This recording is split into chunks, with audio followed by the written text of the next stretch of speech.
ओम सर्वधर्मस्थापकस्तं सर्वधर्मस्वरूपकः आचार्यानं महाचार्य रामकृष्णाय ते नमः। আমাদের হচ্ছিল যেটা গুরু ভাব নানা সাধু সম্প্রদায়।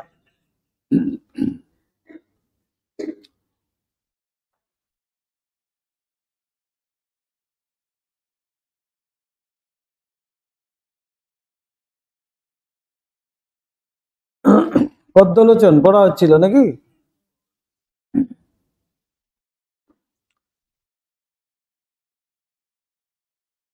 পণ্ডিতজির অদ্ভুত প্রতিভা সম্বন্ধে একটি কথা এখানে বলিলে মন্দ হইবে না। আধ্যাত্মিক কোন বিষয়ে একদেশী ভাব বুদ্ধিহীনতা হইতেই উপস্থিত হয়। এটা খুব একটা ইম্পর্টেন্ট কথা। কিন্তু দেখুন, আধ্যাত্মিক জগতে একদেশী ভাব কিন্তু হবে না, যেটা ঠাকুরের ভাব। ঠাকুর কেন বলছেন যত মত তত পথ, সেখান থেকেই কাউকে ছোট করছেন না, কারো নিন্দা করছেন না, সবগুলোই এক একটি মত এক একটি পথ বলছেন।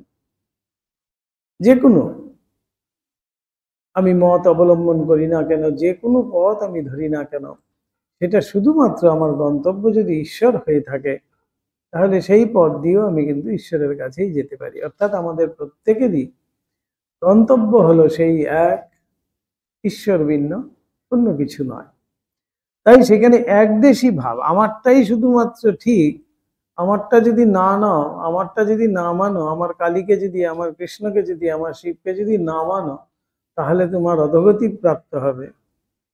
এই যে একদেশী ভাব, এইটি আমরা ঠাকুরের মধ্যে কিন্তু কখনো দেখতে পাচ্ছি না। তাই ঠাকুর বলতে পারেন যত মত তত পথ।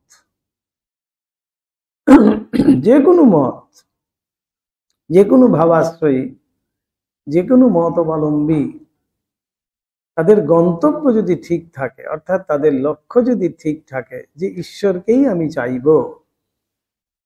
তাই আমরা দেখতে পাচ্ছিলাম, আগে আগে আমরা পড়েছি, যেমন তন্ত্রেও, তন্ত্র করতে গিয়ে মানুষের কি হয়, তারা পতিত হয়ে যায়, অর্থাৎ পড়ে যায়, যেন কঠিন সব তন্ত্র। ঠাকুরের ক্ষেত্রে দেখা গেছে ঠাকুর সেই সব কঠিন তন্ত্রগুলোই কিন্তু পার করে এসছেন, 64 রকমের। আজ পর্যন্ত এমন কোনো সাধক আছে কিনা জানা নেই যে 64 রকমের তন্ত্র তিনি একা সাধন করে সেই চরম সিদ্ধি লাভ করে তারপরে কিন্তু সেখান থেকে আসছেন। তো সেখানেও ঠাকুর কিন্তু নির্ভয়ে নির্বিঘ্নে সেই সব পাঠ করে এসছেন। কেন? ঠাকুর সেখানটাই দেখাচ্ছেন তার লক্ষ্য হলো গিয়ে সেই ভগবান বা ঈশ্বর। সেই জন্য তিনি এদিক ওদিক হবেন না। সেই বৈষ্ণব তন্ত্রের কথা ঠাকুর বলছেন তো, কর্তা ভজানের ভাব, সেগুলো আমাদের সাধারণের চোখে হয়তো আমরা মনে করছি নিন্দনীয়, কিন্তু ঠাকুর সেই কর্তাভজার ভাবকে কি সুন্দর করে ব্যাখ্যা করছেন। বলছেন না, তারাও যদি ঈশ্বর বুদ্ধিতে সেইটি করতে পারে, তারাও নিশ্চয়ই সেই পথ দিয়েও ঈশ্বরের কাছে পৌঁছতে পারে। নিন্দা করছেন না কিন্তু ঠাকুর। এটাই হলো ঠাকুরের বিশিষ্টতা। বলছেন বৈশিষ্ট্য ঠাকুরের এই জন্য, কেন স্বামীজি অবতার বরিষ্ঠায় বলছেন, এগুলোর থেকেও কিন্তু আমরা বুঝতে পারি সমস্ত কিছু যেন একত্রিত ভাবে ঠাকুর নিচ্ছেন, গ্রহণ করছেন, কিন্তু দেখাচ্ছেন যে আমার লক্ষ্য যেন সেই ভগবান হয়, লক্ষ্য যেন সেই ঈশ্বর হয়, পরমেশ্বর হয়, অন্য কিছু যেন না হয়। কিন্তু এক জায়গায় সেই মহাবীরজির কথা দিয়ে আমরা বলছিলাম যে তথাপি মম সর্বস্ব শ্রীনাথে জানকীনাথে অভেদ পরমাত্মানি তথাপি মম সর্বস্ব রাম কৌমল লোচন। বলে আমার ইষ্ট নিষ্ঠা যেন থাকে, অর্থাৎ আমি যে লক্ষ্যে আমার মনটাকে স্থির করেছি, যেই লক্ষ্যকে আমি উপলব্ধি করব, যেই লক্ষ্যে আমি পৌঁছবো বলে ঠিক করেছি, সেই লক্ষ্য ভ্রষ্ট যাতে না হই। অন্যখানে অনেক বেশি চাকচমক হয়তো দেখে আমি আমার লক্ষ্যের থেকে ভ্রষ্ট হয়ে গেলাম, সেটা যেন না হয়। তাই সেই মহাবীরজির কথা, তথাপি মম সর্বস্ব, আমি সব জানি, সবাই অভেদ পরমাত্মা, পরমাত্মার থেকে সবাই অভেদ, আমি সব জানি, কিন্তু তথাপি মম সর্বস্ব, আমার সবকিছু কিন্তু সেই শ্রীরামচন্দ্রের চরণ কমলেই পড়ে আছে। অর্থাৎ আমার মধ্যে সেই ইষ্টনিষ্ঠা যেন থাকে। তাই সেখানেও ঠাকুর বলছেন সেই কর্তা প্রজাদের ভাব শুদ্ধ মনে যদি তারা করতে পারে, তাহলে সেটাও কিন্তু শুদ্ধ। তন্ত্রও কিন্তু যদি কেউ শুদ্ধ মনে সেই তান্ত্রিক আচার অনুষ্ঠান করতে পারে, তাহলে সেই তন্ত্রও কিন্তু শুদ্ধ। কেন তন্ত্র অশুদ্ধ হওয়ার কথাই নেই, তন্ত্র তো এসছে শিব মুখের থেকে, শিবের শ্রীমুখ থেকে উচ্চারিত সেই তন্ত্র, তাই তো বলা হচ্ছে সেটি আগম। তাই এখানেও ঠাকুর কি সুন্দর, এখানে আমরা দেখুন আসছে একদেশী ভাব যেন আমাদের না থাকে। পণ্ডিতজির অদ্ভুত প্রতিভার কথা এখানে, পণ্ডিতজির কিন্তু এই ভাব দেখুন, আধ্যাত্মিক কোন বিষয়ে একদেশী ভাব বুদ্ধিহীনতা হইতেই উপস্থিত হয়। যারা অবুঝ, যারা মূঢ় ব্যক্তি, তারাই কিন্তু একদেশী হয়। আমার ঠাকুরই ঠিক, তোমার ঠাকুর সব গন্ডগোল। ঠাকুর বলছেন আমার ঘড়িটি ঠিক চলছে, বাকি সব ঘড়ি খারাপ, এমনটি যেন না বলি আমরা। একমাত্র ঠিক ঠাকুর কি সুন্দর বুঝিয়ে দিচ্ছেন, একমাত্র ঠিক সেই সূর্য ঘড়ি, তাকে দেখেই তোমার টাইম সময় মেলাতে হবে, তার মানে সেই ঈশ্বর, তিনিই ঠিক। বুদ্ধিহীনতার থেকেই আমাদের মধ্যে এই একদেশীয়তা আসে। একদেশীতা মানেই আমার ঠাকুর ঠিক, আমার ভগবানই ঠিক, আমার যে উপাস্য, আমার যে পথ, আমার যে মত, এটি একমাত্র ঠিক, এটি একমাত্র প্রকৃষ্ট, এটি একমাত্র সর্বশ্রেষ্ঠ। এই করে কিন্তু আমরা লড়াই করি, আজও সেই লড়াই চলছে।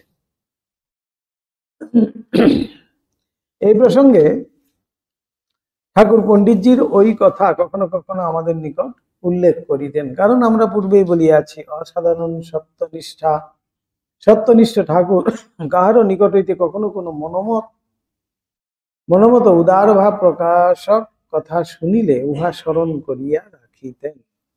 ভালো কথা সব সময় যার থেকেই শুনেছেন ঠাকুর, সেটা কিন্তু খুব ভালো করেই মনে রাখতেন, এবং কথা প্রসঙ্গে উহার উল্লেখকালে যাহার নিকটে তিনি উহা প্রথম শুনিয়াছিলেন তাহার নামটিও বলিতেন। আমরা বিভিন্ন জায়গায় পাই ঠাকুর বলছেন ল্যাংটা বলতো এই, গুরুর নাম বলতে নেই, তাই তিনি বলছেন ল্যাংটা বলতো এই, কিন্তু একবারও বলছেন না আমার নিজের কথা। তিনি যার থেকে শুনেছেন, যার থেকে সেই শিক্ষা প্রাপ্ত হয়েছে। আমরা অনেক সময় অনেক ক্ষেত্রে আমাদের অহংকার বশত আমরা কিন্তু শিক্ষকের নাম নেই না, আমরা মনে করি আমরা নিজেরাই নিজে শিক্ষিত হয়েছি,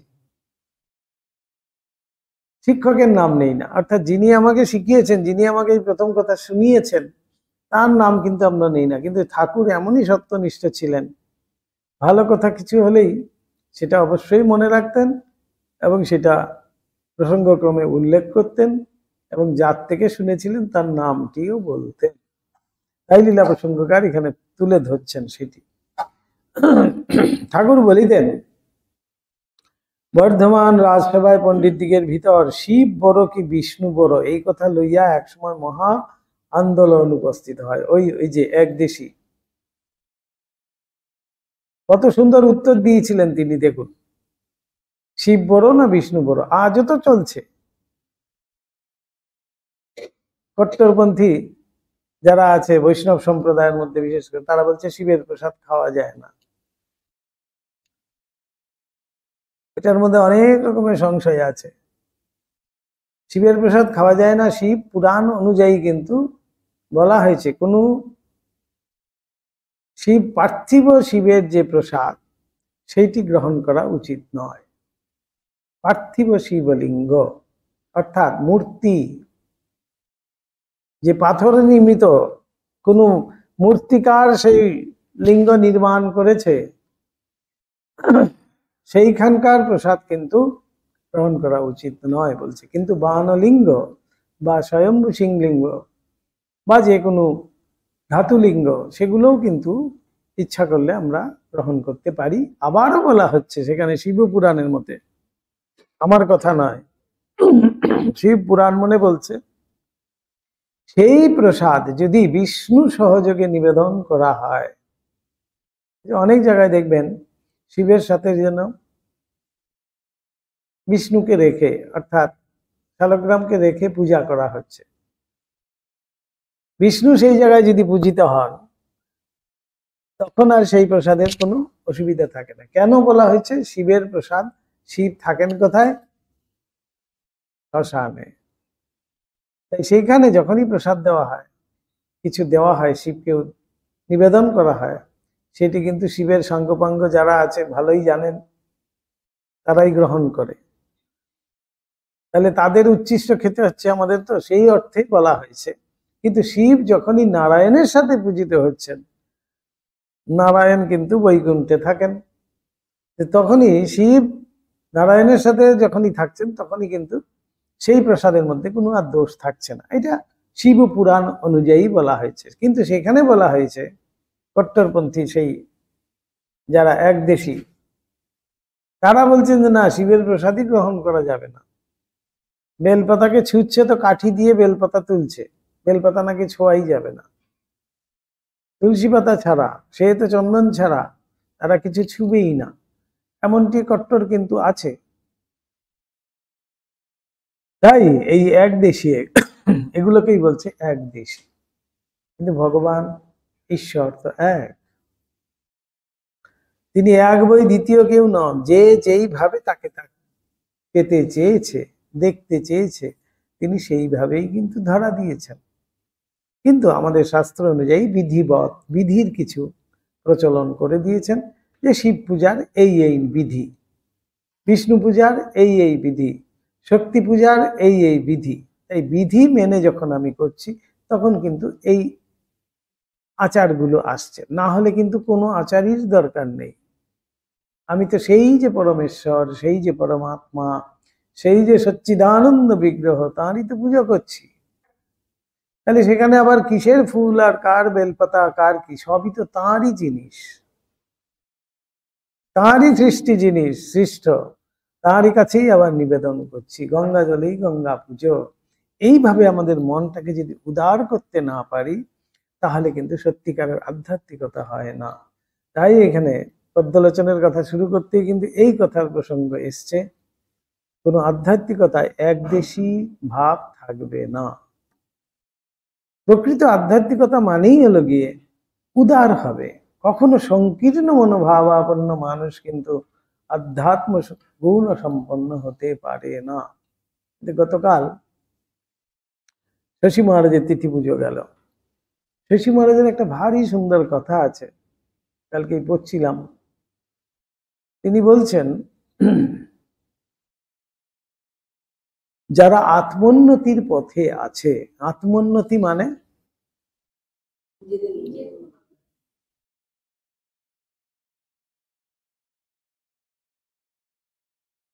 আত্মচর্চা। আত্মচর্চা বলতে এটা কি? নিজের চর্চা,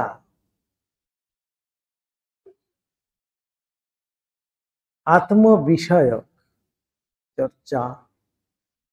সেই চর্চার দ্বারাই আমাদের আত্মোন্নতি হয়। আত্মোন্নতি মানেই এই আধ্যাত্মিকতা। যারা সত্যিকারের আত্মোন্নতির পথে আছে তারাই অপরের সহায়ক হয়। কথাটির তাৎপর্য কতখানি এবং কত সুন্দর কথাটি আমরা যদি খুব ভালো করে দেখি। আত্মোন্নতির পথে যারা আছে তারাই একমাত্র অপরের সহায়ক হয়। কথাটির মানেটা কি? আত্মোন্নতি মানেই হলো গিয়ে যার ভিতরে সেই উদারতা এসছে। অর্থাৎ উদারতা মানেই এখানে হচ্ছে আত্মোন্নতি মানে আমি শুধুমাত্র ব্যক্তি বিশেষ আর বাকি সব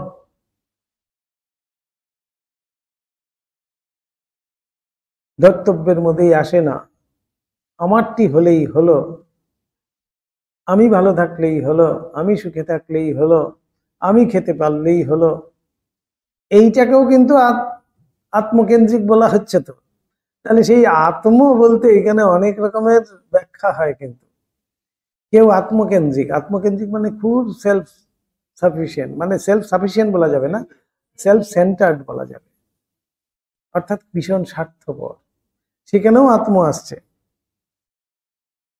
আর আত্মোন্নতি বলতে আত্মার উন্নতি, অর্থাৎ আমি যে আমার যে আত্মাকে, সেই আত্মার খোঁজে যে লেগেছে, সেটাই হলো গিয়ে আত্মোন্নতির পথ। এই আত্মারূপী ব্যক্তি বিশেষ বা যেই বলুন না কেন, আত্মা কে?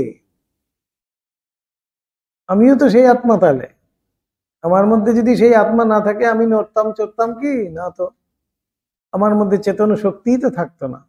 তাহলে একটা ছোট্ট পিঁপড়ের মধ্যেও তো সেই শক্তি আছে, সেও তো নড়ছে। একটা গাছও তো দিন দিন বৃদ্ধি হচ্ছে তার, তাহলে তার মধ্যেও তো আছে। এই এই যে আমরা এটাকে জড়বস্তু বলছি, তার মধ্যেও কিন্তু সেই আত্মা বর্তমান। আপনি রেখে দিন, দীর্ঘদিন কি থাকবে? কয়েকদিন পরে কিন্তু সে নষ্ট হয়ে যাবে। তাহলে হচ্ছে কোথায় ক্ষয় হচ্ছে। আমাদের জাগতিক দৃষ্টিতে যেটাকে জড় বলছি, সেটার মধ্যেও কিন্তু আত্মা রয়েছে। তাহলে তাহলে সমস্ত জগৎ ব্যক্ত হয়ে রয়েছে সেই আত্মায়। সেই আত্মাই হলো গিয়ে সেই ব্রহ্ম। যারা বৈদান্তিক মত পোষণ করে তারা বলছে ঈশ্বর বা ব্রহ্ম। যারা যোগী তারা বলছেন পরমেশ্বর। যারা ভক্ত তারা বলছে ভগবান। কিন্তু সেই একই, সেই যে ব্রহ্ম, আত্মারূপী যে ব্রহ্ম, তিনি অতপ্রত ভাবে সর্বত্র বিরাজিত। এই বোধটি আমার যখন আসছে, তখনই আমি অপরের সহায়ক হব। কথাটির তাৎপর্য দেখুন কত গূঢ়, মানে তাৎপর্যপূর্ণ রয়েছে কথাটির। একটা ছোট্ট কথার মধ্যে শশী মহারাজ এত সুন্দর একটি কথা বললেন। তাই আত্মোন্নতির পথ তো আর যে সে নয়। আমি মনে করছি হয়তো আমি অপরের সহায়ক, আমি অপরকে সাহায্য করব, কিন্তু আমি সাহায্য করার কে? তাই ঠাকুর বলছেন, জগৎ কি এতটুক গা যে তুমি তার মঙ্গল করবে, তুমি তার কল্যাণ করবে, তুমি তার সেবা করবে? কে কার সেবা করবে? তাহলে এইখানেই বলা হচ্ছে, আত্মোন্নতি যখনই আমার মধ্যে, আত্ম উপলব্ধির পথে আমি থাকব, আত্মচর্চা করব, অর্থাৎ আত্ম বিষয়ক জ্ঞান লাভার্থে আমি যখন সাধ্যায় করব, অনুধ্যান করব, তখনই আমার মধ্যে সেই উদারতা আসবে। উদারতা মানেই হলো গিয়ে, তখনই ঠাকুরের এই ভাব আমি কিন্তু আশ্রয় করতে পারি, যত মত তত বল। তখনই আমার মধ্যে সাম্প্রদায়িক ভাব কোনো থাকবে না, সংকীর্ণতা কিছু থাকবে না। তখনই আমার জন্য সব উদার হয়ে গেল, বিশাল হয়ে গেল। স্বামীজি এক জায়গায় বলছেন না, আমার হৃদয়টা এত বড় হয়ে যাচ্ছে, আমি ধরে রাখতে পারছি না। মানেটা কি?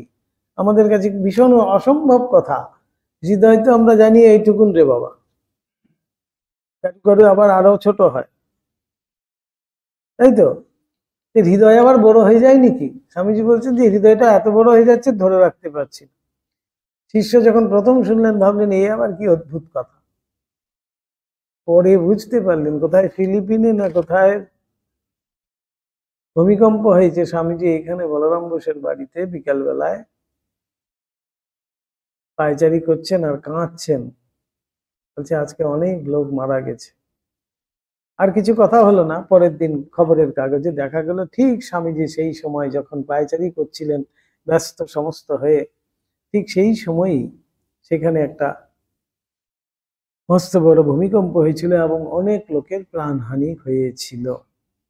এই হলো গিয়ে বিশাল হৃদয়। তখনই শিষ্য বুঝতে পারলেন এই হলো গিয়ে বিশাল হৃদয়, যে স্বামীজি কেন বলছিলেন। অর্থাৎ প্রতিটি স্পন্দন আমার মধ্যেও আসছে, কি আশ্চর্য ভাবটি দেখুন, প্রতিটি স্পন্দন, একটা গাছের যে স্পন্দন হচ্ছে, একটা জড়বস্তুতে যে স্পন্দন হচ্ছে, একটা ছোট্ট কীট পতঙ্গের মধ্যে যে স্পন্দন হচ্ছে, পৃথিবীর মানে জগতের যেখানে যা প্রাণী আছে তার মধ্যে যা স্পন্দন আসছে, সমস্ত স্পন্দন আমার ভিতরেও আসছে। এই হলো গিয়ে সত্যিকারের আত্মচর্চা বা আত্মোন্নতি। এই না হলে, এই হলো ব্রহ্মদৃষ্টিত্ব বলা হচ্ছে। সর্বভূতে সেই প্রেমময়, ঠাকুর স্বামীজি তো বলছেন। কোথা থেকে বলছেন এই কথাটি? অনুভূতি ছাড়া তো তিনি একটি কথাও বলেননি, তার নিজস্ব অনুভূতির থেকে এইসব কথা বলছেন। ব্রহ্ম হতে কীট পরমাণু, সর্বভূতে সেই প্রেমময়। সেই প্রেমময় কথাটি আসছে কোথেকে? সেই প্রেমময় একজনই বর্তমান। এই হলো কি আমাদের বেদান্তের শিক্ষা। বারবার সেই শিক্ষাই প্রদান করছে যে এক বই, দ্বিতীয় কিছু নেই এই পৃথিবীতে, এই জগতে দ্বিতীয় বস্তু কিছু নেই। তাই বলছেন একদেশী ভাব যখনই আসছে তখনই আমি কিন্তু বহুতে হয়ে যাচ্ছি। একদেশী মানেই আমার সংকীর্ণ ভাব হয়ে গেল। আমি কিন্তু আমার চোখের সামনে বহু দেখছি। তাহলে বহু যখন দেখছি তখন আমার আত্মোন্নতির পথও তাহলে সুগম নয়। তাই আত্মোন্নতির পথে, সত্যিকারের আত্মোন্নতির পথে যারা আছে তারাই অপরের সহায়ক হয়। শশী মহারাজের একটা দামি কথা। তো শিব আর বিষ্ণু কে বড়? উপস্থিত পণ্ডিত সকল নিজ নিজ শাস্ত্র জ্ঞান, সেই শাস্ত্র জ্ঞান যাদের যেরকম আছে সেই অনুযায়ী বিশাল বিশাল আওড়াচ্ছেন আর কি। ও বোধ হয় অভিরুচি সহায় কেহ কেহ দেবতাকে, আবার কেউ বা অন্য দেবতাকে বড় বলিয়া নির্দেশ করিয়া ভীষণ কোলাহল উপস্থিত হইল। এইরূপে শৈব বৈষ্ণব উভয় পক্ষে দ্বন্দ্বই চলিতে লাগিল, কিন্তু কথাটার একটা সুমীমাংসা আর পাওয়া গেল না। কাজেই প্রধান সভা পণ্ডিতের তখন উহা মীমাংসা করিবার জন্য ডাক পড়িল। পদ্মলোচনের ডাক পড়িছে, সুন্দর করে তিনি মীমাংসা করছেন। পণ্ডিত পদ্মলোচন সভাতে উপস্থিত হইয়া প্রশ্ন শুনিয়া বলিলেন, আমার 14 পুরুষে কেহ শিব কেউ কখনো দেখেনি, বিষ্ণু কেউ কখনো দেখেনি, অতএব কে বড় কে ছোট তা কেমন করে বলবো? কি সরল দেখুন, এবং সত্য কথা। নিজের বিদ্যা জাহির করার জন্য, নিজের সভা পণ্ডিত বজায় রাখার জন্য, পণ্ডিতের পদ বজায় রাখার জন্য তিনি কিন্তু অন্য কথা শাস্ত্র টাস্ত্র দিয়েও তো অনেক কিছু বলতে পারতেন। এত বড় শাস্ত্রজ্ঞ পণ্ডিত পদ্মলোচন, তিনি সরল কথায় সোজা কথা ঠিক বললেন, আমার 14 পুরুষের মধ্যে কেউ শিব কেউ দেখেনি, বিষ্ণু কেউ দেখেনি, কে ছোট কে বড় আমি কি করে বলবো?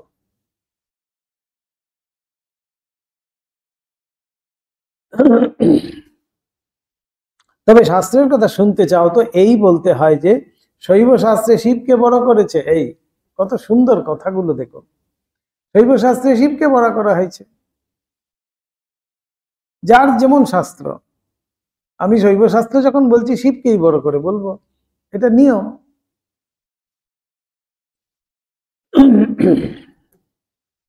বৈষ্ণব শাস্ত্রে বিষ্ণুকে বাড়িয়েছে, অতএব যার যে ইষ্ট তার কাছে সেই দেবতাই অন্য সকল দেবতা অপেক্ষা বড়। তথাপি মম সর্বস্ব, এই বললাম প্রথমেই, আমি সব জানি, সবাই অভেদ, তবু তথাপি মম সর্বস্ব, আমার সবকিছু সেই রাম কৌমলোচনা। তাই এইখানেই কি সুন্দর পদ্মলোচনের কথাটি দেখুন। তাই তার কাছে তো যেটা বড় হবে সেই তো, যে মত যেটা গ্রহণ করেছে। আমি বৈষ্ণব মত গ্রহণ করেছি, তাই বিষ্ণুকে তো বড় করবই। আমি শৈব মত গ্রহণ করেছি, তাই আমি শিবকে তো বড় করবই। যেমন অনেককে দেখা যায়, আজকাল আর এসব নেই, আমরা দেখেছি আগে আগে, শৈব যারা প্রকৃত শৈব তারা গলায় সেই শিবলিঙ্গ ধারণ করে ঘুরে। আমাদের এই আমরা তখন ব্রহ্মচারী সারদা পীঠে ছিলাম, তখন একজন সাউথের থেকে একজন, আমাদের মঠ মিশনের সাধু নন, বাইরের থেকে একজন সাধু এসেছিলেন, লিঙ্গায়েত, লিঙ্গায়েত সাধু তাদেরকে বলা হয়, তারা লিঙ্গ পুজো করেন আর কি, তাই লিঙ্গায়েত বলা হয়। এই গলাতে একটা ভারী সুন্দর কাঠের একটা বক্সের মতো ছোট্ট, সেই গলার মধ্যে এরকম ঝোলানো আছে। দেখি খাওয়ার সময় যা আমরা খেতে দিয়েছি প্রসাদের থালা, তিনি প্রথমেই সেই এই গলার থেকে ওটাকে বের করে ওই বক্সটাকে এরকম খুললেন, ভিতরে দেখছি ছোট্ট এরকম শিব বসে আছে। সেই যে নিবেদিত আহার যে দেওয়া হয়েছে সেটাতেই উনি আচমনাদি করে ওটাকেই নিবেদন করছেন, শিবকে প্রথমে খাওয়াচ্ছেন, পঞ্চগ্রাস করে করে খাওয়াচ্ছেন শিবকে। প্রথমে শিবকে নিবেদন করলেন, তারপরে শিব আবার এটা বন্ধ রেখে তারপরে নিজে তিনি খাচ্ছেন।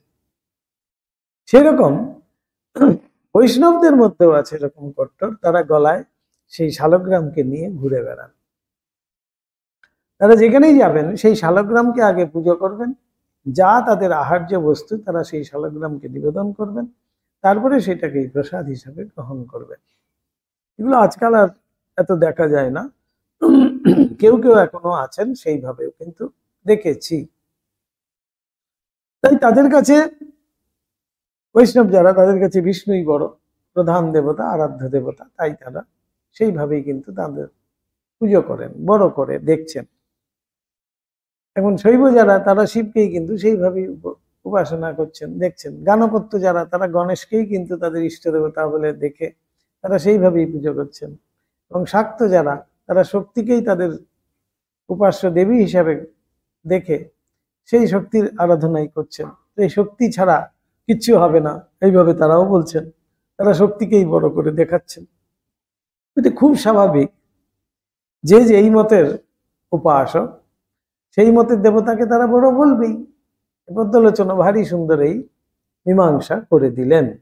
এই বলিয়া পণ্ডিতজি শিব ও বিষ্ণু উভয়েরই সর্বদেবতা অপেক্ষা প্রাধান্য সূচক শ্লোকগুলি প্রমাণস্বরূপে উদ্ধৃত করিয়া উভয়কেই সমান বড় বলিয়া সিদ্ধান্ত করিলেন। উভয়ই সমান, কাউকে ছোট কাউকে বড় করলেন না।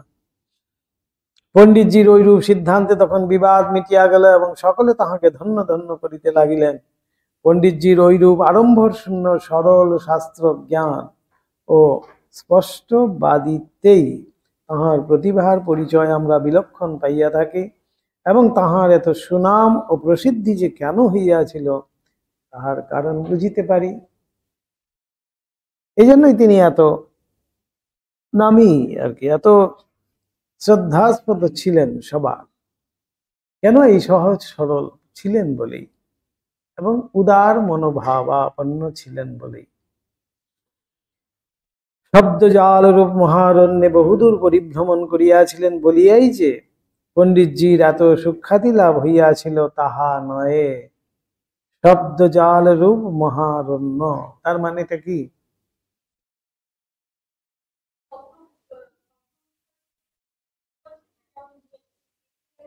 শাস্ত্র, শাস্ত্র, শাস্ত্র হলো গিয়ে শব্দজাল রূপ মহারণ্য।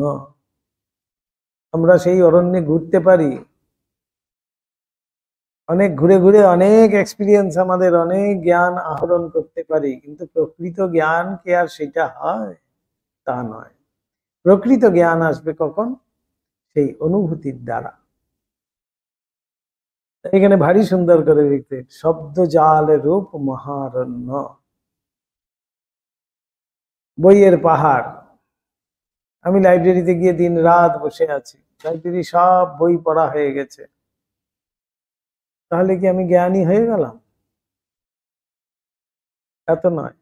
যদি অনুভূতি না থাকে তাহলে কিন্তু তাকে জ্ঞানী বলা যাবে না।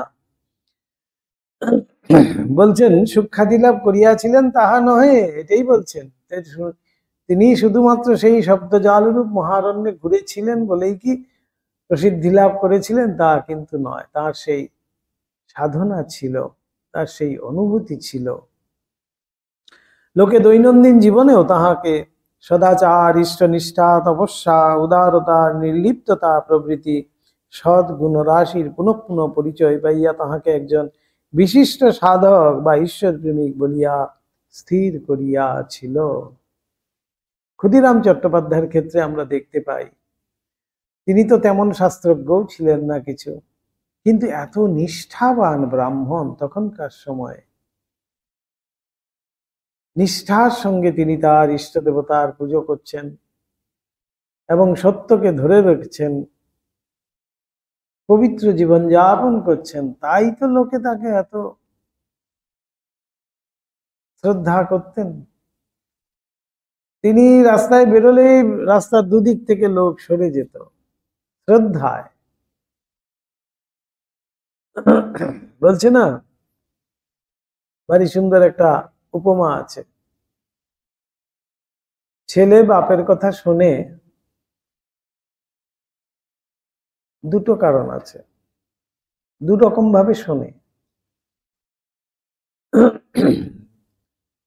বাবা হয়তো বলে গেল ছেলেকে, এটা করো না, এটা ভালো নয়। যেই বাবা চলে গেল আবার কিন্তু করছে। বাবার বারণ শুনছে, সে বাবার ভয়ে কিন্তু বাবার বারণ শুনছে, কিন্তু বাবা একদিন হয়তো বলেছে তাকে যে এটা কিন্তু করো না, এটা ভালো নয়। তখন সে এটা করতে গেলেই ভাবছে, না বাবা বারণ করেছিল, এটা আমার করা উচিত। এই হলো গিয়ে শ্রদ্ধায়, একটা ভয়ে শোনা আর একটা শ্রদ্ধায় শোনা। শ্রদ্ধায় যে শুনবে সেটি হলো গিয়ে আসলে শিক্ষা। এই হলো আমাদের সত্যিকারের সংস্কৃতি। বাবা তো এখন আছে, এখন নেই, বাবা বলে চলে গেছে। যেমন গুরুজনরা, আমাদের শিক্ষকরা যেমন ছোট থেকে যেমন যেমন শিখিয়েছেন, সদা সত্য কথা বলিবে। শিক্ষকের সামনে হয়তো আমি খুব সদা সত্য কথা বলিবে, সদা সত্য কথা বলিবে মুখস্থও করেছি, সামনেও বলেছেন, কিন্তু প্র্যাকটিক্যালে মিথ্যায় ভরা জীবন। তাহলে হলো? তাহলে তো শিক্ষা নিলাম না। শিক্ষা নেব কখন? শ্রদ্ধায় যদি নিতে পারি তখনই সেটি কিন্তু সত্যিকারের শিক্ষা হলো। ভয়ে আর শ্রদ্ধায় দু রকমের শিক্ষা হয় আমাদের। তাই এই ক্ষুদিরাম বলছেন, ক্ষুদিরাম চাটুর্য যখন রাস্তা দিয়ে বেরোতেন, আবার বেশ হোমরা চোমরা রাজারা যখন রাস্তায় বেরো, তখনও কিন্তু দুদিক থেকে মানুষ সরে যায়, রাস্তা দিয়ে দেয়। কেন দেয়? ভয়ে, রাজ রোষে না পড়তে হয়। এখনো যেমন আমরা রাস্তায় বেরোই, দেখবেন যখনই এই পুলিশের সাইরেনওয়ালা গাড়িগুলো বের হয়, তখনই আমরা নিজের থেকেই কিন্তু সাইড দিয়ে দিই, বাবা কে এসে কোথায় কি করে দেবে। ওই ওই লোকটি যাচ্ছে বলে কি আমি শ্রদ্ধায় তার জন্য রাস্তা ছেড়েছি? তা নয়, আমি ঝামেলাতে পড়বো না বলে রাস্তা ছেড়ে দিয়েছি। বাবা যাও, তুমি আগে যাও। কিন্তু অ্যাম্বুলেন্সকে যখন আমরা ছাড়ছি, শ্রদ্ধায় ছাড়ছি, যে না তার প্রয়োজন, অবশ্যই তাকে ছাড়ো। প্রথমেই বলছি, না না গাড়ি সাইড করো, দেখো অ্যাম্বুলেন্স আসছে। কিন্তু এদেরকে ছাড়ছি ভয়ে, এদেরকে ছাড়ছি শ্রদ্ধায়। এই আমাদের হলো প্র্যাকটিক্যালি জীবনে, দেখুন কত সুন্দর এগুলোই।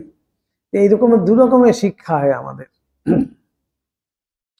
তাই এখানেও দেখুন এই নির্লিপ্ততা, পণ্ডিতজিকে এই জন্যই সবাই মানত, তার সেই সত্যনিষ্ঠা, আচারী, সাধক এবং উদার চেতা। যথার্থ পণ্ডিত গভীর ঈশ্বর ভক্তির একত্র সমাবেশ সংসারে দুর্লভ, সত্যি দুর্লভ। যে হয়তো খুব বড় ভক্ত কিন্তু শাস্ত্র কিছুই জানে না, আবার একজন শাস্ত্রজ্ঞ সে যদি ভক্ত হয়, এটা অত্যন্ত দুর্লভ। মায়ের কথায় কার সম্বন্ধে বলছিলেন বলুন? আমাদের মাধবানন্দজির ক্ষেত্রে বলছিলেন, যেন হাতির দাঁত সোনা দিয়ে বাঁধানো। কথাটির মানে বলতে পারছেন তো? মা কথায় মূল্যায়ন করছেন কিভাবে। হাতির দাঁত কত দামি, সেটা যদি সোনা দিয়ে বাঁধানো হয় তাহলে কত তার দাম হলো। সেই রকম শাস্ত্রজ্ঞ কিন্তু মস্ত বড় ভক্ত। এই হলো মায়ের কথায়। হাতির দাঁত সোনা দিয়ে বাঁধানো। বলছেন সমাবেশ, এই দুটো সমাবেশ কিন্তু খুব দুর্লভ। অতএব তৎ উভয় কোথাও একত্র পাইলে লোকে ওই পাত্রের প্রতি বিশেষ আকৃষ্ট হয়। অবশ্যই আমরা তো এরকম কত বড় বড় সব সাধুদের দেখে এসেছি, যেমন শাস্ত্রজ্ঞ তেমন আবার সাধক। তাই শাস্ত্রের কথায় গুরু যখন আমরা নির্বাচন করব, কেমন গুরু হবে? শ্রোত্রিয়ম ব্রহ্মনিষ্ঠাম। এই দুটো একসাথে কিন্তু বলছেন শাস্ত্র পর্যন্ত। শ্রোত্রিয়ম, শ্রোত্রিয়ম মানেই হলো গিয়ে শাস্ত্রাদিতে যিনি পারদর্শিতা লাভ করেছেন, শাস্ত্রের যে গূঢ় অর্থ যিনি জেনেছেন। আর ব্রহ্মনিষ্ঠম, যিনি সাধক, যিনি ব্রহ্মে নিষ্ঠ, ব্রহ্মের প্রতি যিনি নিষ্ঠা আছে, অর্থাৎ যিনি ব্রহ্ম উপাসনা করেন, যিনি সত্যিকারের ভক্ত। তাই বলা হচ্ছে শ্রোত্রিয়ম ব্রহ্মনিষ্ঠম। এমন যে গুরু, তার কাছেই কিন্তু আমাকে সমিত পানি হয়ে আগমন করতে হবে।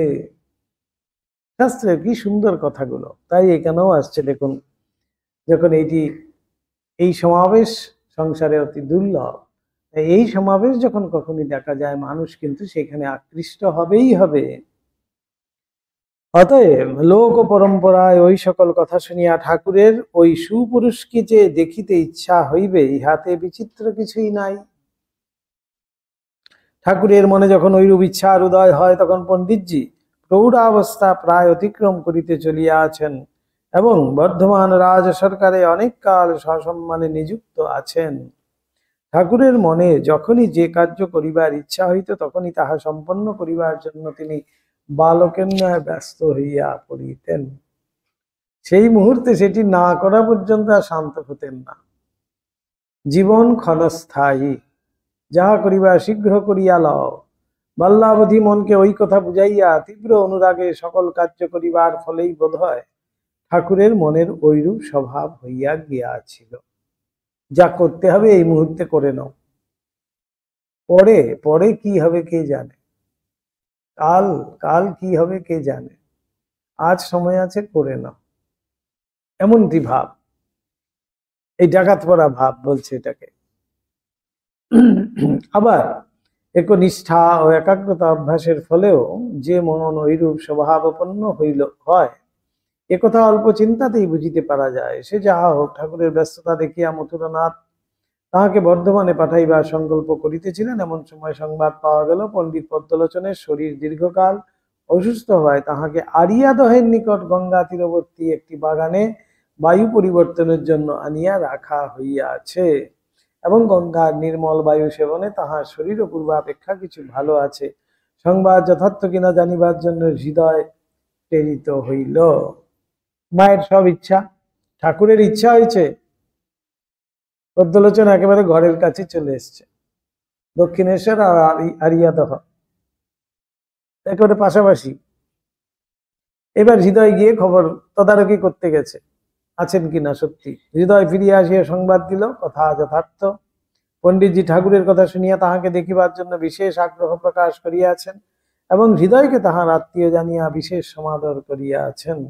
তখন দিন স্থির হইল, ঠাকুর পণ্ডিতজিকে দেখিতে চলিলেন, হৃদয় তাহার সঙ্গে চলিল। হৃদয় বলেন, প্রথম মিলন হইতেই ঠাকুর ও পণ্ডিতজি পরস্পরের দর্শনে বিশেষ প্রীতি লাভ করিয়াছিলেন। ঠাকুর তাহাকে অমায়িক, উদার স্বভাব, সুপণ্ডিত ও সাধক বলিয়া জানিতে পারিয়াছিলেন এবং পণ্ডিতজিও ঠাকুরকে অদ্ভুত আধ্যাত্মিক অবস্থায় উপনীত মহাপুরুষ বলিয়া ধারণা করিয়াছিলেন।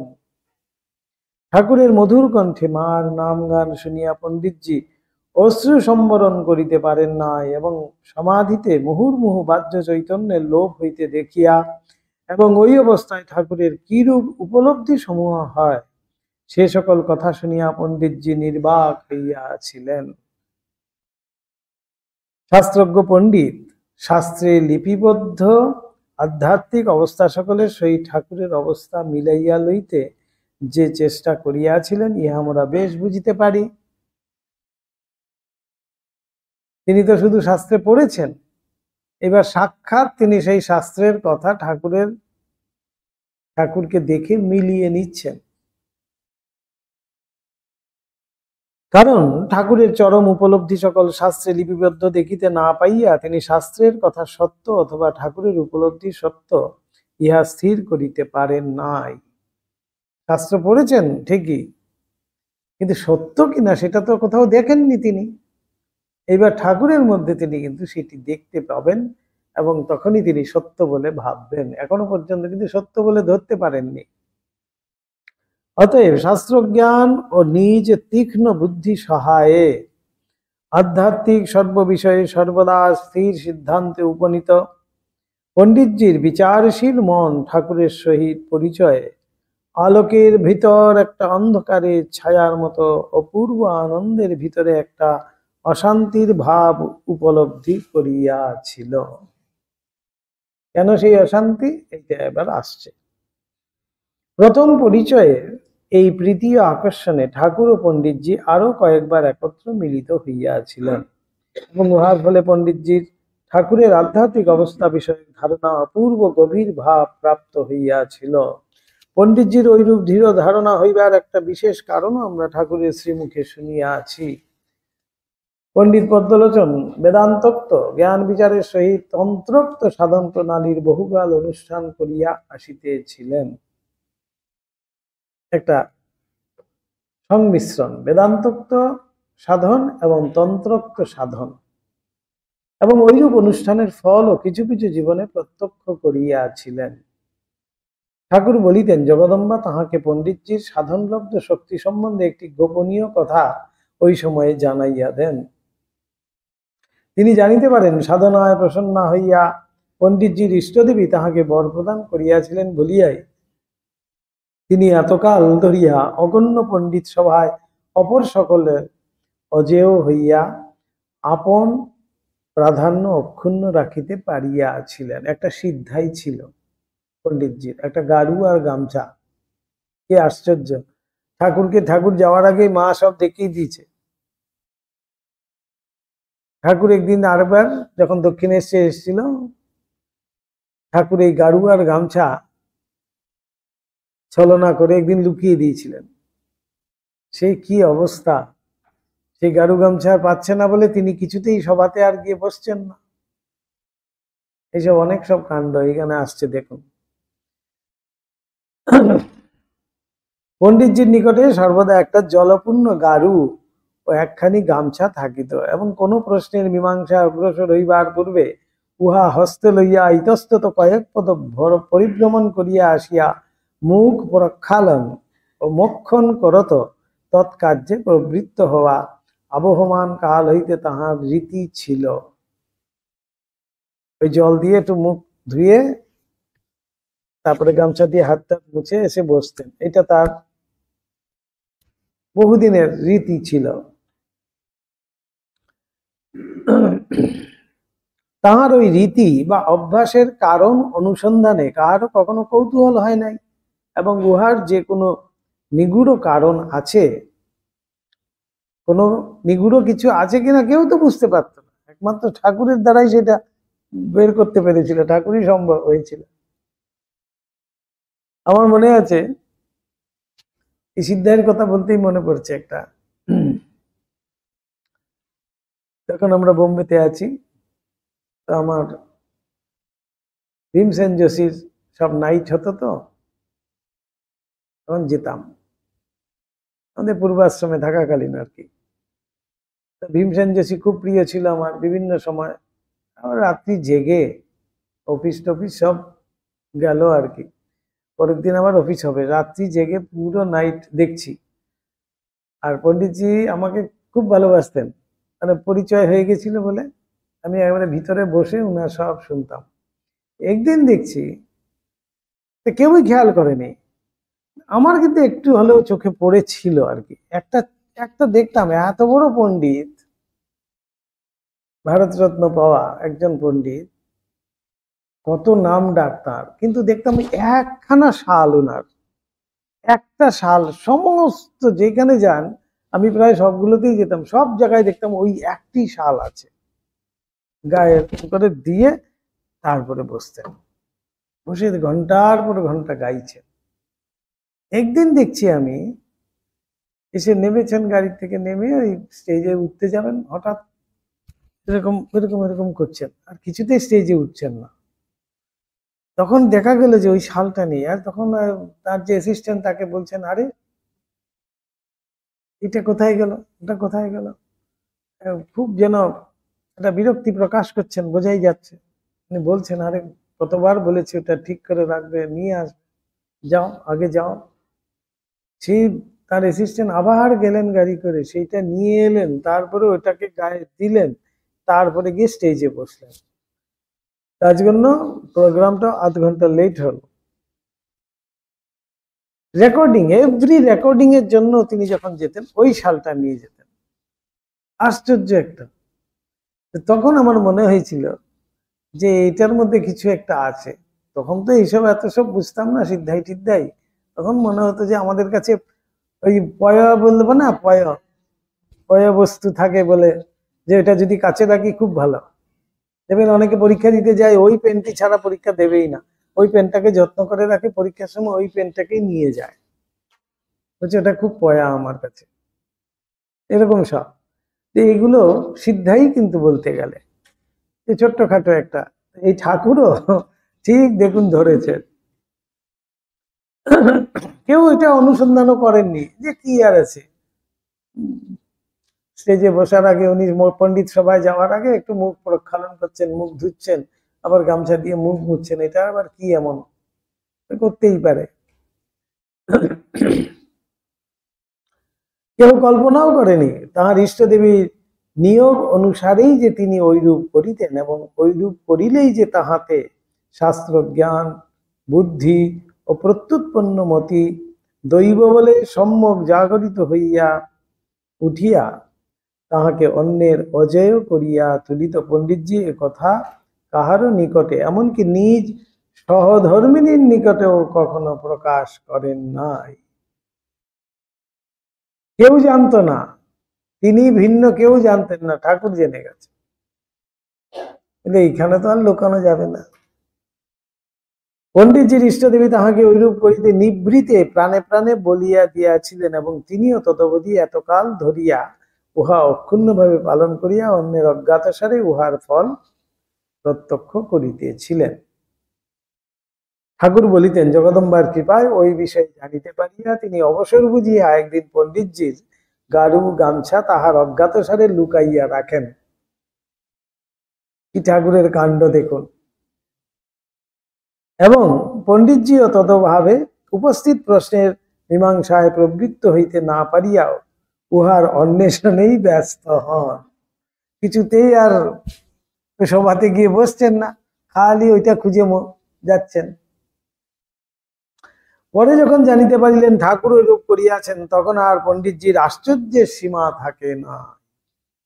তিনি ভাবছেন যে আরে, আমার সহধর্মিনী পর্যন্ত যে কোথাও জানে না, একমাত্র আমার ইষ্টদেবী যেমনটি বলে দিয়েছেন আমি এতদিন করে আসছি, ঠাকুর কিভাবে জানলেন। জানিয়া খুব আশ্চর্য হলেন।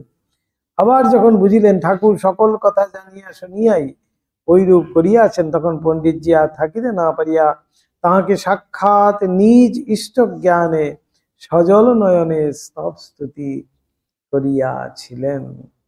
পণ্ডিতজি এবার ঠিক ঠিক যেন বুঝতে পারলেন যে আপনি আমার সব, আপনি সেই ইষ্টদেবী, নাহলে আপনি জানলেন কিভাবে। তদবধি পণ্ডিতজি ঠাকুরকে সাক্ষাৎ ঈশ্বর অবতার বলিয়া জ্ঞান ও তদ্রূপ ভক্তি করিতেন। তার আগে পর্যন্ত একজন উদার চেতা নিষ্ঠাবান সাধক মহাপুরুষ হিসাবে পণ্ডিতজি ঠাকুরকে দেখতেন। এর পরের থেকে তিনি কিন্তু সেই ঈশ্বরাবতার বলে মানতে শুরু করলেন এবং তদ্রূপ ভক্তি করিতেন। ঠাকুর বলিতেন, পদ্মলোচন অত বড় পণ্ডিত হয়েও এখানে এতটা বিশ্বাস ভক্তি করত। বলেছিল, আমি সেরে উঠে সব পণ্ডিতদের ডাকিয়ে সভা করে সকলকে বলবো তুমি ঈশ্বরাবতার, আমার কথা কে কাটতে পারে দেখব। মথুর এক সময় অন্য কারণে যত পণ্ডিতদের ডাকিয়ে দক্ষিণেশ্বরে এক সভার জোগাড় করছিল, পদ্মলোচন নির্লোভ অশূদ্র প্রতিগ্রাহী নিষ্ঠাচারী ব্রাহ্মণ সভায় আসবে না ভেবে আসবার জন্য অনুরোধ করতে বলেছিল। মথুরের কথায় তাকে জিজ্ঞাসা করেছিলাম, হা গো, তুমি দক্ষিণেশ্বরে যাবে না? তাইতে বলেছিল, তোমার সঙ্গে হাড়ির বাড়িতে গিয়ে খেয়ে আসতে পারি, কৈবর্তের বাড়িতে সভায় যাব, এ আর বড় বড় কথা? হাড়ি মানে ম্লেচ্ছ জাতি, যারা নিচু জাতি, তাদের বাড়িতে গিয়েও তোমার সাথে গিয়ে খেয়ে আসতে পারি, এমন বিশ্বাস। বলছেন ঠাকুরের প্রতি এমন বিশ্বাস হয়েছে, এমন বিভক্তি হয়েছে যে তুমি যদি যাও তাহলে আর এমন কি আছে, কোনো ব্যাপারই নয়। মথুর বাবুর আহুত সবাই কিন্তু পণ্ডিতজিকে যাইতে হয়নি, যাইতে হয় নাই। সভা আহুত হইবার পূর্বেই তাহার শারীরিক অসুস্থতা বিশেষ বৃদ্ধি পায় এবং তিনি সজল নয়নে ঠাকুরের নিকট হইতে বিদায় গ্রহণ করিয়া কাশীধামে গমন করেন। শোনা যায় সেখানে অল্পকাল পরেই তাহার শরীর ত্যাগ হয়। ইহার বহুকাল পরে ঠাকুরের কলিকাতার ভক্তেরা যখন তাহার শ্রীচরণ প্রান্তে আশ্রয় লইয়াছে এবং ভক্তির উত্তেজনায় তাহাদের ভিতর কেহ কেহ ঠাকুরকে ঈশ্বরাবতার বলিয়া প্রকাশ্যে নির্দেশ করিতেছে, তখন ওই সকল ভক্তের ঐরূপ ব্যবহার জানিতে পারিয়া ঠাকুর তাহাদিগকে ঐরূপ করিতে নিষেধ করিয়া পাঠান এবং ভক্তির আতিশয্যে তাহারা ওই কার্যে বিরত হয় নাই। কয়েকদিন পরে এ সংবাদ প্রাপ্ত হইয়া বিরক্ত হইয়া একদিন আমাদিগকে বলিয়াছিলেন, কেউ ডাক্তারি করে, কেউ থিয়েটারের ম্যানেজারি করে, এখানে এসে অবতার বললেন। ওরা মনে করে অবতার বলে আমাকে খুব বাড়ালে, বড় করলে, কিন্তু ওরা অবতার কাকে বলে তার বোঝে কি? এই তাই গিরিশকে জিজ্ঞেস করেছিলেন, তুমি যে এত সব বলে বেড়াও, তুমি আমার সম্বন্ধে কি বোঝো, কি জেনেছো?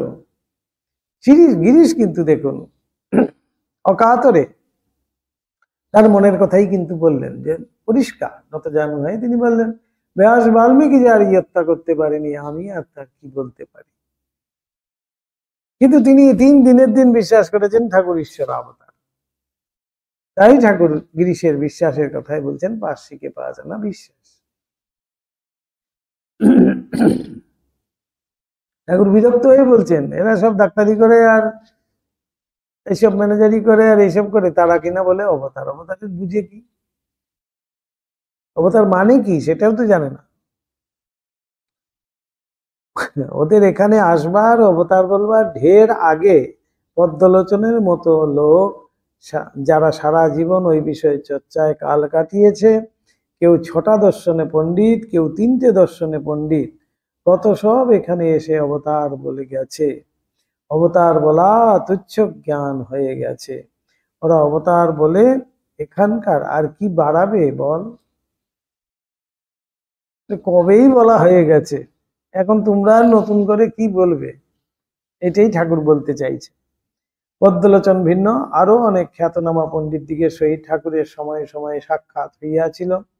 তাহাদের ভিতরে ঠাকুর যে সকল বিশেষ গুণের পরিচয় পাইয়াছিলেন, কথা প্রসঙ্গে তাহাও তিনি কখনো কখনো আমাদিগকে বলিতেন। ঐরূপ কয়েকটির কথা এবার বলা হচ্ছে। আর্যমত প্রবর্তক স্বামী দয়ানন্দ সরস্বতী এক সময় বঙ্গদেশে বেড়াইতে আসিয়া কলিকাতার উত্তরে বরানগরের স্মৃতি নামক পল্লীতে জনৈক ভদ্রলোকের উদ্যানে কিছু কাল বাস করেন। সুপণ্ডিত বলিয়া বিশেষ প্রসিদ্ধি লাভ করিলেও কখনো তিনি নিজের মত প্রচার করিয়া দল গঠন করেন নাই। তাহার কথা শুনিয়া ঠাকুর একদিন ওই স্থানে তাহাকে দেখিতে আসিয়াছিলেন। ঠাকুরের কেমন ভাব দেখুন, তিনি ছুটে ছুটে যাচ্ছেন, সেখানে গিয়ে দেখা করছেন নিজেই।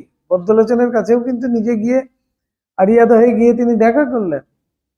আবার সেই বরানগরেও চলে এসেছেন দয়ানন্দ সরস্বতীর সাথে দেখা করতে। দয়ানন্দের কথা প্রসঙ্গে ঠাকুর একদিন আমাদিগকে বলিয়াছিলেন, স্মৃতির বাগানে দেখতে গেছিলাম, দেখলাম একটু শক্তি হয়েছে, বুকটা সর্বদা লাল হয়ে রয়েছে, বৈখরি অবস্থা, দিন রাত 24 ঘন্টায় কথা করছে, বৈখরি। বৈখরি সেটাও কিন্তু একটা সিদ্ধাই। বৈখরি মানে যারা ভীষণ কথা বলতে পারে, কথা দিয়ে যারা ভোলাতে পারে, তাদেরকে বলে বৈখরি। বাঘ বৈখরি শব্দ ঝরি, শাস্ত্র ব্যাখ্যান কৌশলম, বলাই হয় বাঘ বৈখরি। ব্যাকরণ লাগিয়ে অনেক কথার শাস্ত্রবাক্যের মানে সব উল্টো পাল্টা করতে লাগলো। নিজে একটা কিছু করব, একটা মত চালাবো, এ অহংকার ভেতরে রয়েছে। ঠাকুর পরিষ্কার তার সম্বন্ধে বলে দিলেন, এইসব অহংকারও রয়েছে। জয়নারায়ণ পণ্ডিতের কথায় ঠাকুর বলিতেন, অত বড় পণ্ডিত কিন্তু অহংকার ছিল না। নিজের মৃত্যুর কথা জানতে পেরে বলেছিল কাশী যাবে ও সেখানে দেহ রাখবে, তাই হয়েছিল। আরিয়াদহ নিবাসী কৃষ্ণকিশোর ভট্টাচার্যের শ্রী রামচন্দ্রের পরম ভক্তির কথা ঠাকুর অনেক সময় উল্লেখ করিতেন। কৃষ্ণকিশোরের বাটিতে ঠাকুর গমনাগমন ছিল এবং তাহার পরম ভক্তিমতী সহধর্মিণীও ঠাকুরকে বিশেষ ভক্তি করিতেন। রাম নামে ভক্তির তো কথাই নাই। ঠাকুর বলিতেন, কৃষ্ণকিশোর মরা মরা শব্দটিকেও ঋষি প্রদত্ত মন্ত্র জ্ঞানে বিশেষ ভক্তি করিতেন। কেন? নারদের থেকে রত্নাকর শুনেছিলেন, তিনি তো আর রাম বলতে পারছেন না, মরা মরা। তখন নারদ আবার উল্টে বললেন, বেশ তুই মরা মরাই বল, সেই ঋষি বাক্য, তাই সেটাও মন্ত্র। মরা এটাও কিন্তু ঋষি বাক্য, সুতরাং এটাও মন্ত্রস্বরূপ। সেই মরা শব্দটাকেও তিনি বিশেষ সম্মান দিতেন। কারণ পুরাণে লিখিত আছে ওই শব্দই মন্ত্ররূপে নারদ ঋষি দস্যু বাল্মীকিকে দিয়েছিলেন। নারদের মুখ থেকে নির্গত, ঋষি মুখ নিঃসৃত, তাই মন্ত্র। এবং উহার বারংবার ভক্তিপূর্বক উচ্চারণের ফলেই বাল্মীকির মনে শ্রীরামচন্দ্রের অপূর্ব লীলা স্ফূর্তি হইয়া তাহাকে রামায়ণ প্রণেতা কবি করিয়াছিল। কৃষ্ণকিশোর সংসারের শোক তাপ অনেক পাইয়াছিলেন। তাহার দুই উপযুক্ত পুত্রের মৃত্যু হয়। ঠাকুর বলিতেন, পুত্র শোকের এমনি প্রভাব।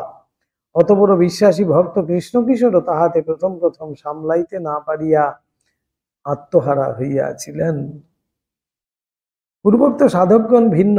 ঠাকুর মহর্ষি দেবেন্দ্রনাথ, পণ্ডিত ঈশ্বরচন্দ্র বিদ্যাসাগর প্রভৃতিকেও দেখিতে গিয়াছিলেন এবং মহর্ষির উদার ভক্তি ও ঈশ্বরচন্দ্রের কর্মযোগ পরায়ণতার কথা আমাদের নিকট সময়ে সময়ে উল্লেখ করিতেন। বিদ্যাসাগরের সহিত সাক্ষাৎকার আগে আমরা পড়েছি। এবার আসছে যেটা গুরুভাবে তীর্থ ভ্রমণ ও সাধু সঙ্গ। যজ্জদ বিভূতিমত সত্বম শ্রীমদুজ্জিতমেব বা তত্তদ্দেবাবগচ্ছত্বাম মম তেজ অংশ সম্ভবম।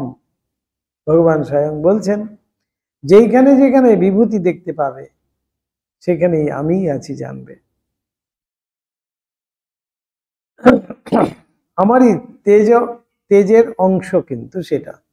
গুরুভাবের প্রেরণায় ভাবমুখে অবস্থিত ঠাকুর কত স্থানে কত লোকের সহিত কত প্রকারে যে লীলা করিয়াছিলেন তাহার সমুদয় লিপিবদ্ধ করা কাহারও সাধ্যায়ত্ত নহে। উহার কিছু কিছু ইতিপূর্বে আমরা পাঠককে উপহার দিয়েছি। ঠাকুরের তীর্থ ভ্রমণও ওইভাবেই হইয়াছিল। আমরা যতদূর দেখিয়াছি ঠাকুরের কোনো কার্যটি উদ্দেশ্যবিহীন ছিল না। বলছেন ভগবানের অবতার পুরুষের প্রতিটি পাদ বিক্ষেপ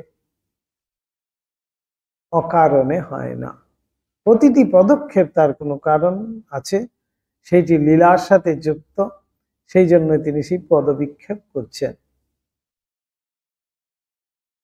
তাই বলছেন কোনো কার্যটি উদ্দেশ্যবিহীন বা নিরর্থক ছিল না। তাহার জীবনের অতি সামান্য সামান্য দৈনিক ব্যবহারগুলির পর্যালোচনা করিলেও গভীর ভাবপূর্ণ বলিয়া দেখিতে পাওয়া যায়। বিশেষ ঘটনাগুলির তো কথাই নেই। আবার এমন অঘটনাবলী পরিপূর্ণ জীবন বর্তমান যুগে আধ্যাত্মিক জগতে আর একটিও দেখা যায় নাই। মহামায়াকে বলা হয় কি, এই যোগমায়াকে কি বলা হয়? ঘটনপতি আসি। শ্রীকৃষ্ণ লীলায় আমরা দেখতে পাই যোগমায়া, জগাই বুড়ি, সেই বুড়ি তিনিই গিয়ে সেই লীলা ঠিকঠাক করে দিচ্ছেন শ্রীকৃষ্ণ লীলায়। সেই জগাই বুড়ি হলেন গিয়ে সেই যোগমায়া। শ্রীকৃষ্ণ বলছেন যে আমি এইবারে কিভাবে এখানে লীলা করব, সেই ভাদ্র মাসে পদ্ম ফুল ফুটবে, এই হবে সেই হবে, এগুলো কোত্থেকে আসবে? যমুনা সমুদ্রের মতো সমুদ্র দেখা যাবে যমুনাকে, ওগুলো হবে কিভাবে? তখন বলা হচ্ছে যে অঘটন ঘটন পটিয়াসি, যেটা ঘটবার নয় সেটা ঘটিয়ে দেবে, যেটা ঘটবার সেটা অঘটন করিয়ে দেবে। এমনই তার মধ্যে সেই শক্তি রয়েছে যোগমায়ার। এই যোগমায়াকে আশ্রয় করেই কিন্তু শ্রীকৃষ্ণ লীলা করেছিলেন। তাই আমরা এইবার শ্রীরামকৃষ্ণ সারদা লীলায় দেখতে পাচ্ছি সেই যোগমায়াকে স্বয়ং রাধু ঠাকুর এসে দেখিয়ে দিলেন, একে আশ্রয় করেই তোমাকে থাকতে হবে। তাই আমরা মাকে দেখছি রাধু রাধু করছেন, রাধুর জন্য কত চিন্তা, কত কিছু ব্যস্ততা। কেন? এই রাধুই যে মায়ের মনটাকে নিচে নামিয়ে রেখেছেন, ধরে রেখেছেন, নাহলে লীলাই হবে না। এ যুগের যোগমায়া স্বয়ং সেই রাধুদি। তাই বলছেন এখানে অঘটন ঘটনাবলী পরিপূর্ণ জীবন বর্তমান যুগে আধ্যাত্মিক জগতে আর একটিও দেখা যায় নাই। আজীবন তপস্যা ও চেষ্টার দ্বারা ঈশ্বরের অনন্ত ভাবের কোনো একটি সম্যক উপলব্ধি মানুষ করিয়া উঠিতে পারে না।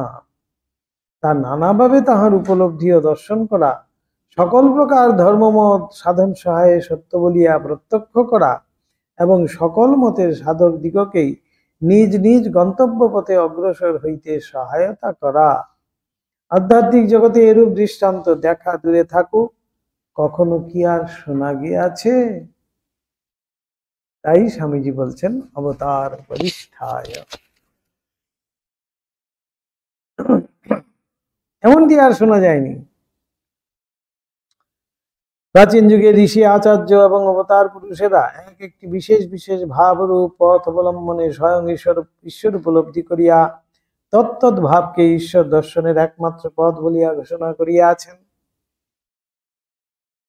অপরাপর নানা ভাব অবলম্বনেও যে ঈশ্বরের উপলব্ধি করা যাইতে পারে, একথা উপলব্ধি করিবার অবসর পান নাই বলে জীবনে একটা মাত্র সাধন করে সেই সত্য উপলব্ধি করে তারা বলে যায় যে হ্যাঁ, এই ভাবটি অবলম্বন করো, তুমি ঈশ্বর লাভ করতে পারো। কিন্তু ঠাকুর বলছেন বেশ, তোমার কোন ভাব ভালো লাগে? বলছে এই ভাব। ঠাকুর যেন মস্ত বড় একটা ঝুলি নিয়ে বসে আছেন, এই ঝুলিতে সমস্ত রকমের সব ওষুধ রয়েছে। ওই ঝুলির থেকে হাত ঢুকিয়ে তাকে দিচ্ছে, তোমার কি ভাব ভালো লাগে? এই ভাব। বলছে বেশ, তুমি এই পথে যাও, এই পথে গেলে এই এই এই এই সত্য উপলব্ধি করবে। সব জেনে ঠাকুর বসে আছেন, সব সাধন করে সমস্ত সত্য উপলব্ধি করে ঠাকুর একেবারে সেই একেবারে ঝুলিটি নিয়ে পোটলাটি নিয়ে বসে আছেন। যে যেমন চাইছে তাকে তিনি তেমনটি দিচ্ছেন। অনন্ত ভাবময় শ্রীরামকৃষ্ণ, অনন্ত ভাব তার। তাহলে অন্ত আমি করবো কোত্থেকে? যে যেই ভাবে চাইছে, যে যেই ভাব চাক না কেন, সেখানে কিন্তু সব পাবে তুমি।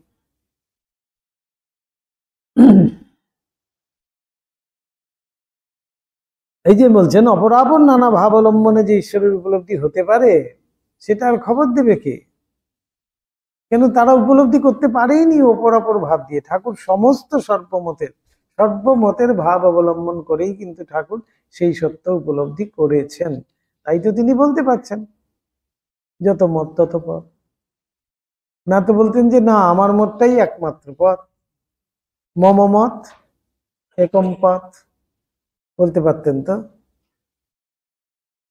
সেটা না, বলতেন যত মত, বলছে যা কিছু আছে মত, সবগুলোই কিন্তু পথ। অথবা নিজেরা ওই সত্যের অল্প বিস্তর প্রত্যক্ষ করিতে সমর্থ হইলেও তৎপ্রচারে যেন সাধারণের ঈশ্বর নিষ্ঠার দৃঢ়তা কমিয়া যাইয়া তাহাদের ধর্ম উপলব্ধির অনিষ্ট সাধিত হইবে, এই ভাবিয়া সর্বসমক্ষে ওই বিষয়টির ঘোষণা করেন নাই। কিন্তু যাহা ভাবিয়াই তাহারা ওই রূপ করিয়া থাকুন, তাহারা যে তাহাদের গুরুভাব সহায়ে একদেশী ধর্মমত সমূহই প্রচার করিয়াছিলেন এবং কালে উহাই যে মানব মনে ঈর্ষাদ দেশাদির, তারাই কিন্তু একদেশী প্রচার করেছেন। একদেশিত্ব ওইখান থেকেই এসছে। এই জন্য তাদের ভক্তদের মধ্যে কি হচ্ছে, সেই ঈর্ষা দেশাদি এসছে। ঈর্ষা দেশাদির বিপুল প্রসার আনয়ন করিয়া অনন্ত বিবাদ অনেক সময় রক্তপাতের হেতু হইয়াছিল। ইতিহাস এ বিষয়ে নিঃসংশয়ে সাক্ষ্য দিতেছে। সেই ঠিক সেই সন্ধিক্ষণেই ভগবান শ্রীরামকৃষ্ণের আবির্ভাব হয়েছিল। এই হিন্দু ধর্ম, এটার মধ্যে আমরা পাই, স্বামীজি বলছেন হিন্দু ধর্ম, যে বক্তৃতাটা তার মধ্যে হিন্দু ধর্ম শ্রীরামকৃষ্ণ। শুধু তাহাই নয়, ঐরূপ একঘেয়ে একদেশী ধর্মভাব প্রচারে পরস্পর বিরোধী নানা মতের উৎপত্তি হইয়া ঈশ্বর লাভের পথকে এতই জটিল করিয়া তুলিয়াছিল যে সে জটিলতা ভেদ করিয়া সত্যস্বরূপ ঈশ্বরের দর্শন লাভ করা সম্পূর্ণ অসম্ভব বলিয়াই সাধারণ বুদ্ধির প্রতীত হইতেছিল। তাই মানুষ কি করছিল, ধর্ম ত্যাগ করছিল। তাই তো ধর্মের গ্লানি এসে উপস্থিত হলো।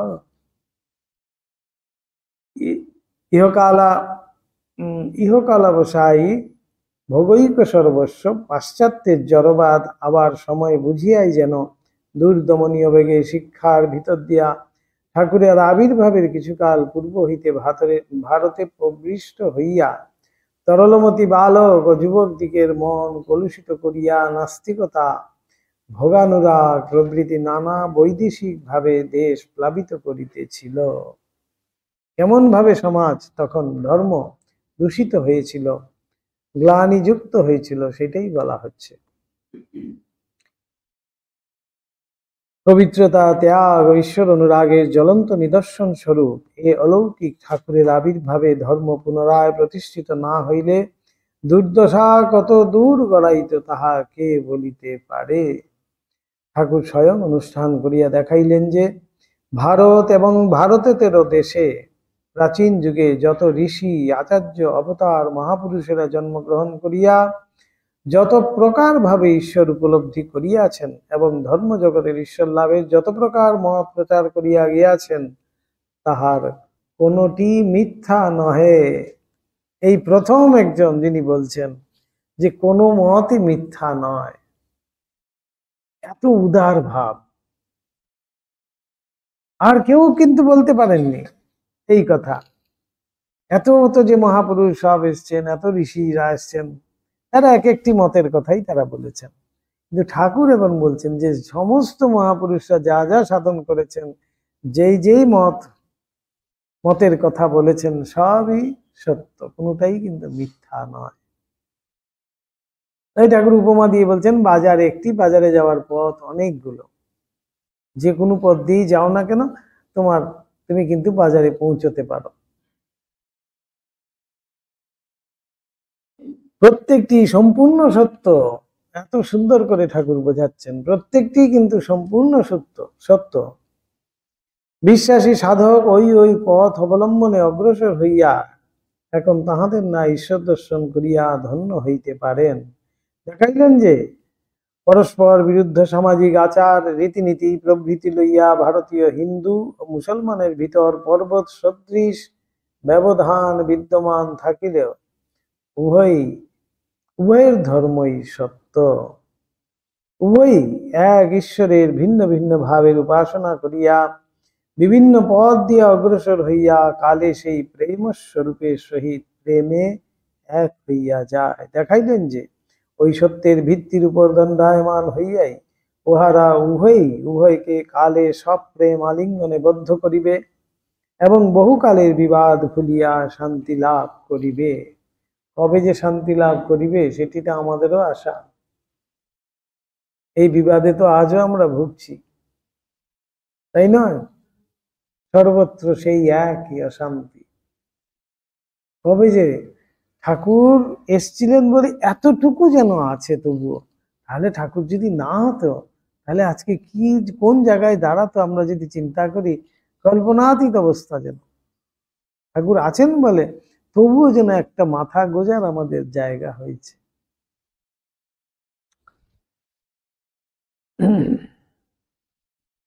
এবং দেখাইলেন যে কালে ভোগলোলু পাশ্চাত্য ত্যাগেই শান্তি একথা হৃদয়ঙ্গম করিয়া ঈশা প্রচারিত ধর্মমিতের সহিত ভারত এবং অন্যান্য প্রদেশের ঋষি এবং অবতারকুল প্রচারিত ধর্মমত সমূহের সত্যতা উপলব্ধি করিয়া নিজ কর্মজীবনের সহিত ধর্মজীবনের সম্বন্ধ আনয়ন করিয়া ধন্য হইবে।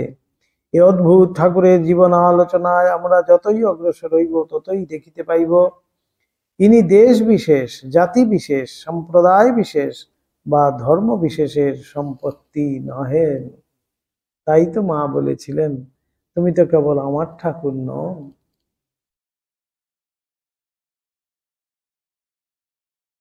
বিরজানন্দজি বলছেন না, সম্প্রদায় সম্প্রদায় বর্জিতম।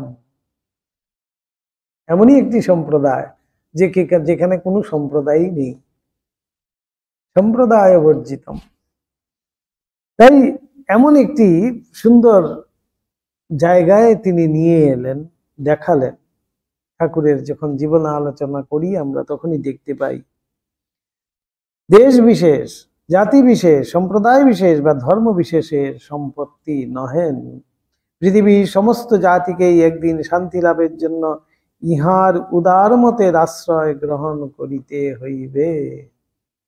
এই উদার, এত উদার মত আর অন্য কোথাও কিন্তু নেই। ভাবমুখে অবস্থিত ঠাকুর ভাবরূপে তাহাদের ভিতর প্রবিষ্ট হইয়া সমুদয় সংকীর্ণতার গণ্ডি ভাঙিয়া চুরিয়া তাহার নবীন ছাঁচে ফেলিয়া তাহাদিগকে এক অপূর্ব একতা বন্ধনে আবদ্ধ করিবেন। তাই করুন, সেটাই তো আমাদের প্রার্থনা। আমাদেরকেও সেই ছাঁচে গড়ে তুলুন, তাই নয়?